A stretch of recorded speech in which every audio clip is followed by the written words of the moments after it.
On raconte, et Dieu seul sait si cela est vrai, qu'il fut un temps où les montagnes de Kabylie parlaient aux hommes.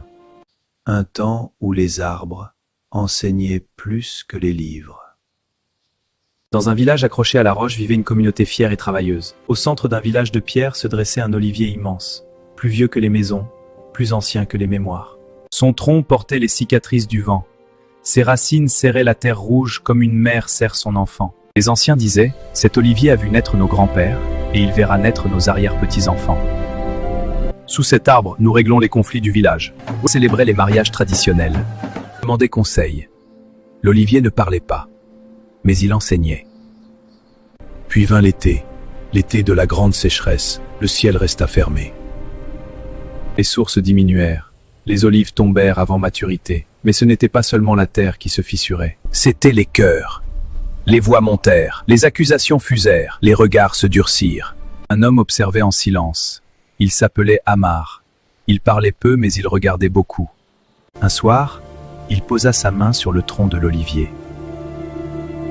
Et il comprit. L'olivier ne se presse jamais. Il pousse lentement, il endure les tempêtes, il traverse les hivers. Et pourtant, il donne son fruit à tous. Le village avait oublié la patience. Amar réunit les habitants sous l'arbre. Regardez cet olivier. Il vit plus longtemps que nos colères.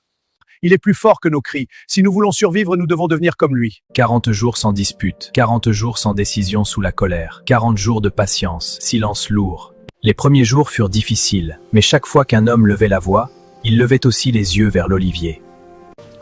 Et il se taisait. Peu à peu, les voix s'adoucirent, les mains se tendirent et l'eau fut partagée. Le 40e jour, un nuage apparut. Puis un au bruit de pluie douce, la pluie tomba, lentement, régulièrement, comme l'olivier. Ce n'était pas la terre qui nous avait quittés, c'était la patience. Depuis ce temps, on dit dans les montagnes de Kabylie, sois comme l'olivier, enracine-toi, endure et donne sans choisir.